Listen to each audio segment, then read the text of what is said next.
그다음 오늘 원칙 5번째 되겠습니다. 교회를 평가할 때 우리는 하나님의 백성들이 서로에게 얼마나 은혜를 베풀고 있는가 이것을 판단해야 된다라는 것이죠.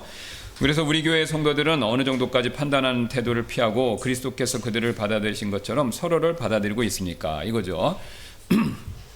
우리가 구원받고 나서 우리 그리스도인들이 가장 확실하고 분명하게 이해해야 되는 개념이 어떤 것이냐라고 하면 은혜입니다. 은혜는 너무나도 중요합니다. 왜 그렇죠? 우리가 구원받은 게 은혜, 하나님의 은혜 때문이죠. 그 다음에 그것뿐만 아니라 오늘 이제 5전 말씀에서 살필 내용인데요. 사도 바울은 더 놀라운 사실을 우리에게 가르쳐주고 있습니다. 구원받고 난 이후에 우리는요, 하나님께서 우리를 은혜로 다스리시고 통치하신다 이겁니다.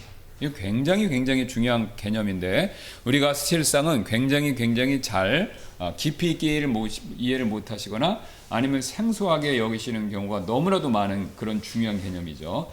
그 은혜로 통치한다라는 뜻이 뭐냐면요. 여러 번 제가 말씀드렸듯이 하나님께서는요, 하나님 보셨을 때 인류는 딱 두 종류밖에 없습니다. 구원받지 않은 사람, 구원받은 사람. 그렇죠. 근데 이 구원받지 않은 사람, 구원받은 사람을 단순히 구원받았다 안 받았다로만 나누는 것이 아니라 성경은 그거보다 더 원초적인 방법으로 두 부류를 분류하는데 바로 뭐냐면 아담의 자손이냐 후손이냐, 아담 아래에 있느냐 아니면 그리스도 아래에 있느냐, 요 개념이 있습니다.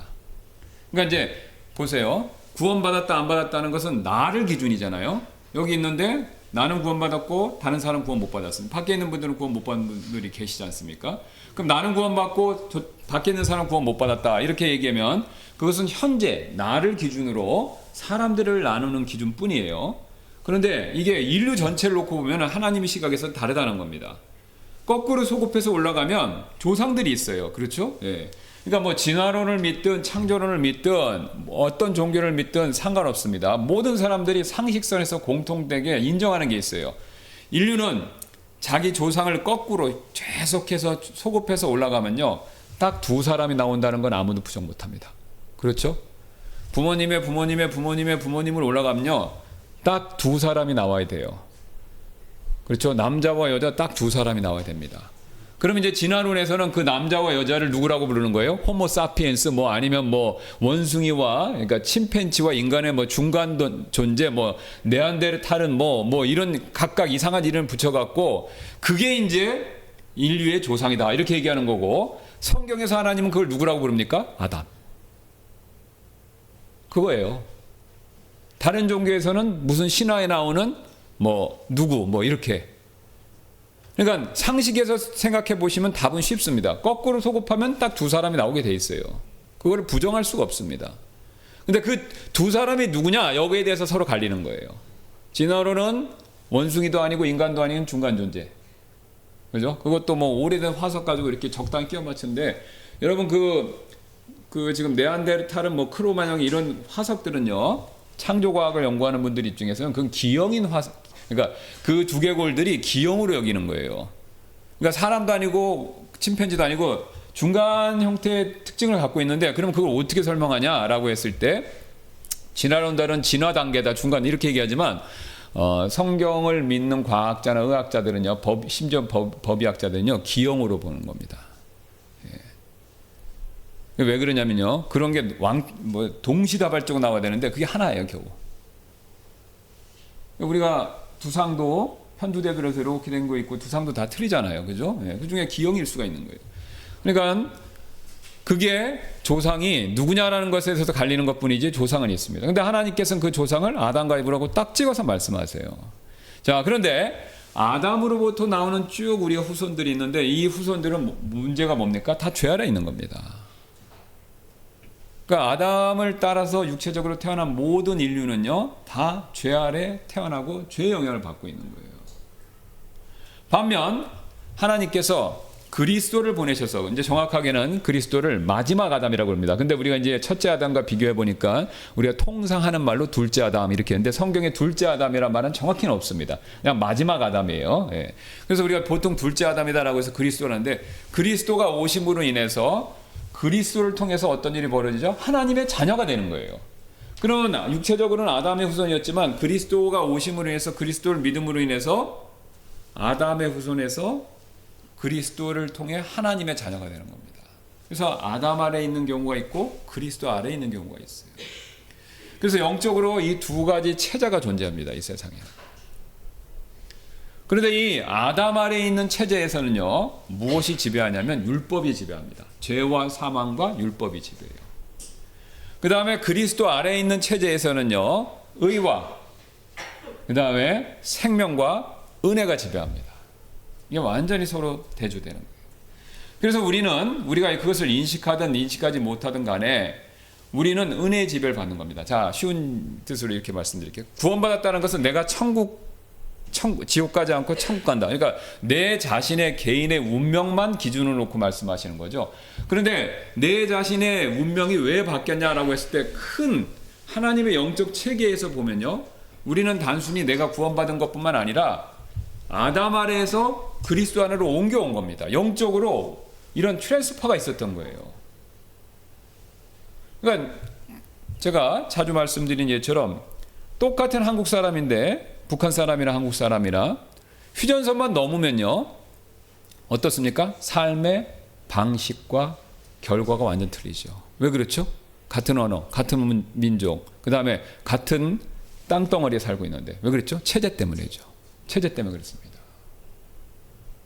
체제 탓이에요. 똑같습니다. 우리도 내가 구원받고 나서 내가 외적으로 변하는 건 없어요. 눈에 내가 뭐 외모가 바뀐 것도 아니고, 그죠? 예, 외적으로 변하는 건 아무것도 없습니다. 그러나 영적으로 나에게 엄청난 변화가 있어요. 왜 변화가 있냐? 성령님이 계시고 거듭나고 이런 것도 있지만 체제가 바뀌는 겁니다. 아담 안에서 그리스도 안으로 체제의 변환이 있는 거예요. 그러면 이제 우리가 체제의 변환에 의해서 그리스도 안에서 있으면서, 그리스도 아래에 있으면서 하나님이 우리를 다스리시는 방법이 뭐냐면 아까 말씀드렸듯이 은혜로 다스리신다 이거예요. 은혜로. 그럼 은혜로 다스리신다는 이 개념이 왜 중요하냐면요, 여러분 아주 쉬운 예로 누가 잘못을 범합니다. 누가 큰 죄를 저질렀어요. 근데 내가 그 사람을 잘 알아요. 또 내 자식이 될 수도 있고 내 배우자가 될 수도 있고 내 지인이 될 수도 있죠. 그래서 누가 큰 잘못을 저질렀는데, 그러면 우리가 그 잘하는 사람이고 내가 사랑하는 사람이니까 그 사람의 잘못에 대해서 보통 어떻게 하죠? 그 잘못을 용서해 주는 겁니다.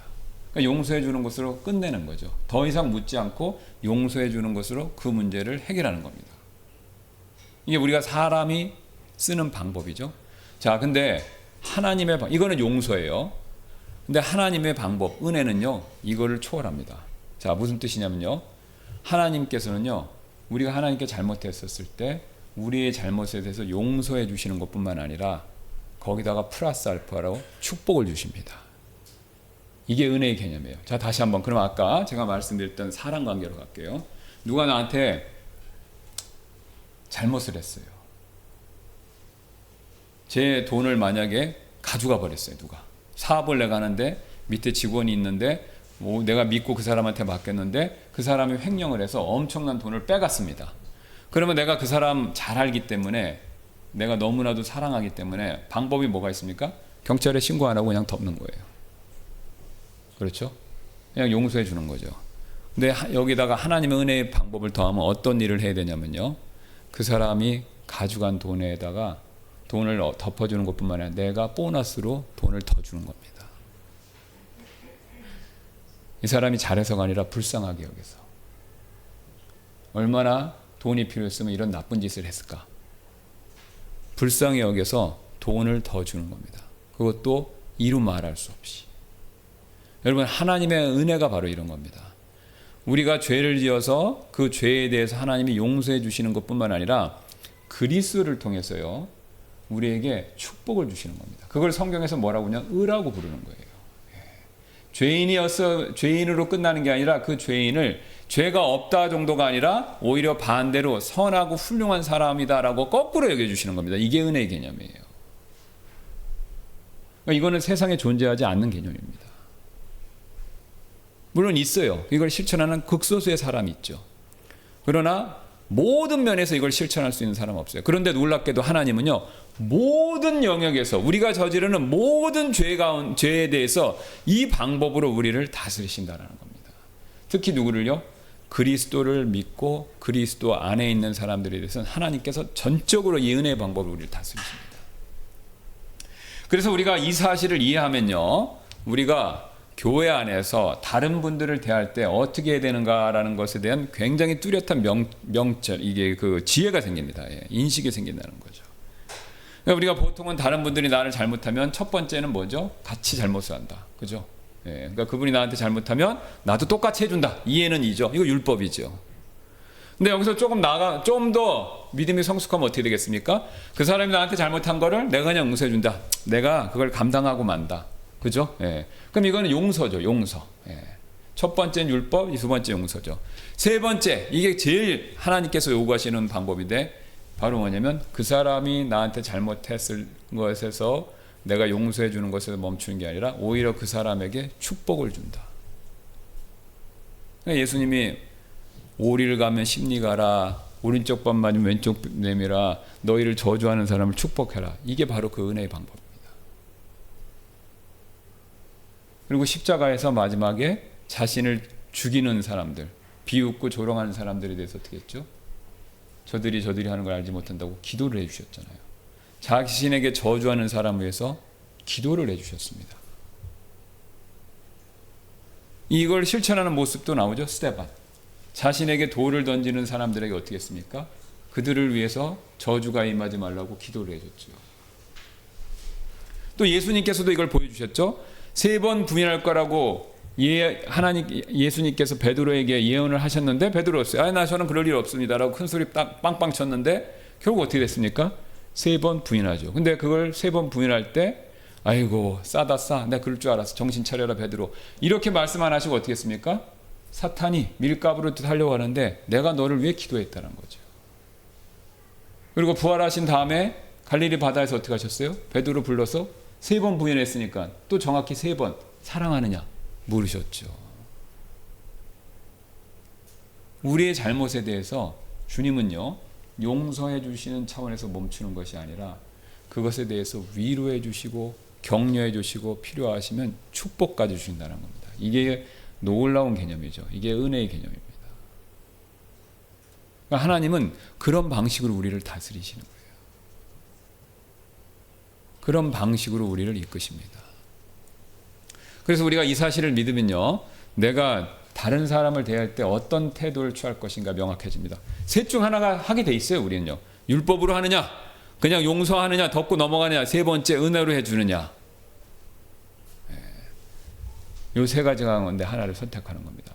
물론 은혜로 한다고 그래서 모든 죄를 덮고 용서해 준다고 그래갖고 그게 끝까지 가느냐, 그거 아니죠. 은혜를 더하기 위해서. 그러면 이제 오해하는 분들이 꼭 생기죠. 오, 은혜 좋다, 내가 잘못하면 오히려 하나님 복을 주신다, 그래갖고 해서 내가 더 죄를 많이 지면은 어떻게 되는 겁니까?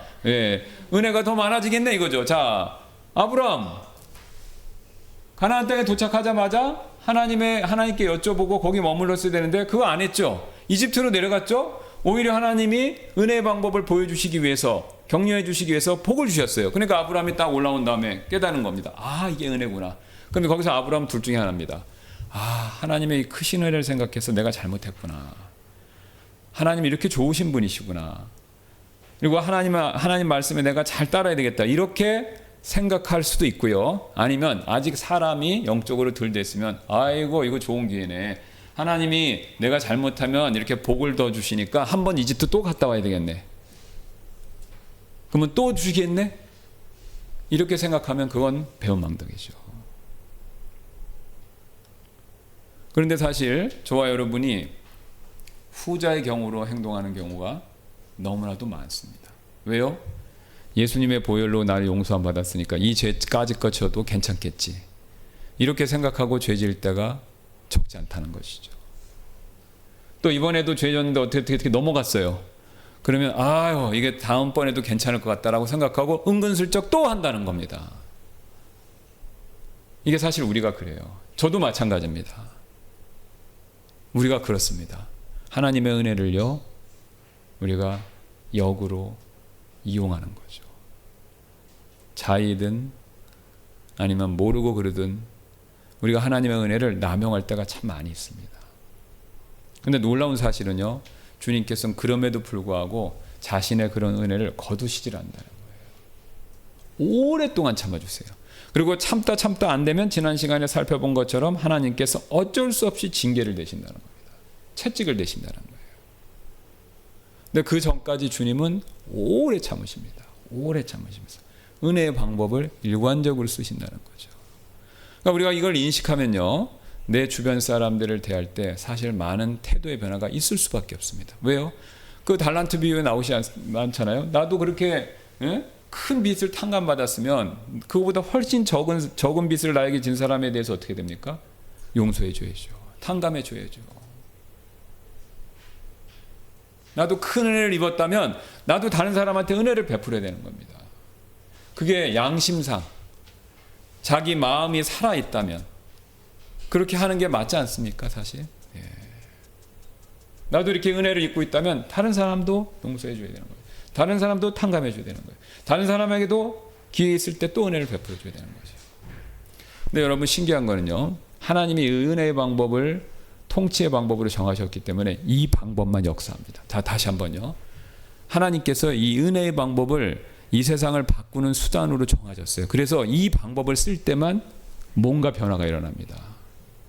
믿지 않는 자가 믿고요, 믿는 자가 바뀌는 건요, 율법이 아닙니다. 은혜예요, 은혜. 여러분, 저나 여러분이 복음 전할 때 죄진 내용만 성경에서 구약에서 쫙 찾아갖고 그거 일목요연하게 만들어갖고 그거 쫙 내밀어 보세요. 그거 듣고요, 믿을 사람 아무도 없어요. 죄만 지적해서는요, 아무도 회개하지 않습니다. 여러분, 심지어는 아이들한테도 한번 해보세요. 잘못만 계속 얘기해 보세요. 애 머리 커지면요, 집 나갑니다. 집 나가요, 사실은. 죄만 지적해서는 안 되고요, 그 죄에 대한 해결책을 얘기해 줘야죠. 그 해결책이 뭡니까? 복음의 핵심이 뭡니까? 은혜잖아요, 은혜. 복음의 핵심은 믿음이 아닙니다. 믿음은 은혜를 받는 통로이고 복음의 핵심은 은혜예요, 은혜. 그러니까 은혜를 얘기해 줘야 내가 죄인이지만 하나님의 이 은혜를 통해서 내가 다시 내가 하나님 앞에서 살아날 수가 있구나.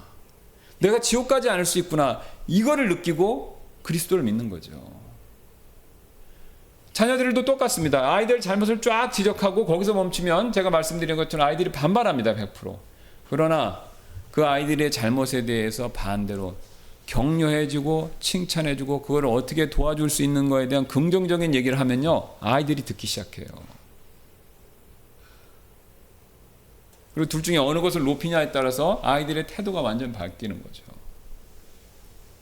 두 가지 다 얘기를 해야 됩니다. 근데 방점은요, 은혜에 둬야 된다는 거죠. 율법에 둬서는 안 되고. 그래서 우리가 이 사실을 인지하고 있었을 때 사실 다른 사람과의 인간관계도 굉장히 하나님이 원하시는 쪽으로 잘 바뀔 수가 있습니다.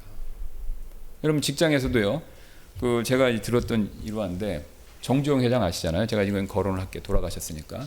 한 번은 자동차 무슨 사업에 대해서 이렇게 하라고 현장에 가서 현장 공장에서 이렇게 하라고 지시를 내렸대요.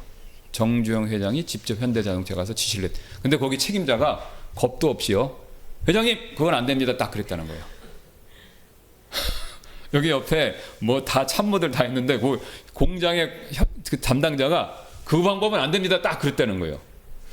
그러니까 이제 주변에서 다 깜짝 놀랐죠. 이제 이 사람 오래 못 다니겠구나, 이제 그렇게 생각한 거예요. 근데 시간이 좀 지난 다음에 회식을 했는데 오라고 그래서 오라고 그랬다는 거예요. 그 회장, 이제 그 사람들하고 회식을 했는데, 그러더니 회식을 한 자리에서 오라고 그랬다는 거예요. 옆으로 딱 앉으더니 정주영 회장이 술을 한 잔 딱 다니면서 이제부터 자동차 파트 당신이 맡아서 해, 딱 그랬다는 겁니다. 그러니까 정주영 회장이 알아본 거예요. 이 사람이 왜 그런 말을 했는데. 그랬더니 그분이 한 얘기가 타당성이 있었던 거예요. 그러니까 다른 사람들은 회장 비유 맞추려고 좋게 얘기했는데 이 사람은 그 상황에서는 안 된다고 딱 직언을 한 겁니다. 근데 정주영 회장 그걸 알아보고 어떻게 했냐면요, 그래도 기분 나쁘면 자를 수가 있잖아요, 그죠? 그런데 그렇게 한 게 아니라 더 승진을 시켜줬다는 거예요. 그래서 그 사람이 그걸 맡아서 하고, 그 사람이 제가 이름은 기억 안 나는데 현대자동차에 굉장히 중요한 위치까지 오른 사람이 됐다고 합니다. 은혜를 베푼 거예요. 속된 말로 하면 잘라야 되는데 승진을 시켜준 겁니다. 그러면 사람이 바뀝니다. 양심 있는 사람이라면. 우리도 이 방법을 쓰셔야 됩니다. 왜요? 이게 하나님이 정하신 방법이고, 이게 하나님이 역사하시는 방법이고, 이게 하나님이 그 결과를 보증하는 방법이기 때문에 그래요. 율법은 소용없습니다. 율법은요, 정죄만 하고 끝이에요. 변화를 못 일으켜요. 은혜만이 변화를 이끌어낼 수 있습니다. 그래서 우리가 그래서 구원받은 거고요. 또 우리가 그래서 지금 변화되고 있는 거고요. 또 우리가 그래서 다른 사람을 변화시킬 수 있는 겁니다. 우리가 저희는 그 방법을 쓰려고 노력하고 있어요. 우리 교회는요. 저희 이제 형제 기도 모임 하면요. 형제 기도 모임 할 때는 우리가 각각의 단점이나 어려움들 얘기를 꺼냅니다. 자기 거나 이런 게. 그럼 우리가 그걸 가지고 정죄하지 않아요. 그런 어려움에 대해서 인정하고 그걸 가지고 같이 기도합니다. 같이 기도해요. 그분이 그럴 수 있다 생각하고 그런 단점이나 어려운 점에 대해서 우리가 고쳐달라고 기도를 하는 거예요. 여러분 그랬더니 어떤 일이 벌어진지 아세요? 100%는 아니지만요. 상당 부분 바뀌는 거예요. 변화가 일어나는 거예요. 좋은 쪽으로요. 다른 결과들이 나타나고 있습니다. 그럼 왜 하나님이 우리의 기도를 들어주시죠? 그게 하나님이 원하시는 방법이기 때문에 그렇습니다. 근데 우리가 그렇게 기도 안 하고요. 원망하고 불평하고 뒤에서 험담만 하고 있으면 바뀌는 게 있을까요? 아무런 변화 없습니다. 아무런 변화 없어요. 우리만 죄 짓는 거예요. 그러나 우리가 그것을 아뢰고 또 그것을 위해서 기도할 때 하나님은 그걸 들어주십니다. 왜? 저 사람의 잘못에 대해서 우리가 은혜로서 용서뿐만 아니라 축복해주고 그 사람을 위해서 기도해주기 때문에, 돕기 때문에, 그래서 하나님이 일을 하신다라는 겁니다. 자, 우리가 그래서 이 은혜의 개념을 알고 있었을 때, 그러면 이제 그 다음부터는 요 뒤에 있는 내용들은요, 제가 굳이 설명을 안 드려도 여러분들이 다 알아서 지혜롭게 판단하실 수가 있습니다. 다 판단하실 수 있어요. 누가 너 잘못했다라고 하면 첫 번째 우리는 정죄하는 데서 멈출 수도 있고요. 아니면 그냥 그걸 덮고 하는 용서하는 대로 할 수도 있고, 아니면 그것을 위해서 기도해 줌으로 은혜의 방법으로 할 수도 있고요. 그거에 대한 결과는 각각 다 차이가 있죠. 자, 그래서 우리가 이 은혜의 개념을 인식하고 그 다음에 하나님의 백성들로서 우리가 서로에게 얼마나 은혜를 베풀어야 되는가, 이거를 잘 생각해보는 한 주가 되기를 주님의 이름으로 소원합니다. 제가 잠깐 시간이 되었기 때문에 기도하고 우리 여기까지 하고 마치도록 하겠습니다.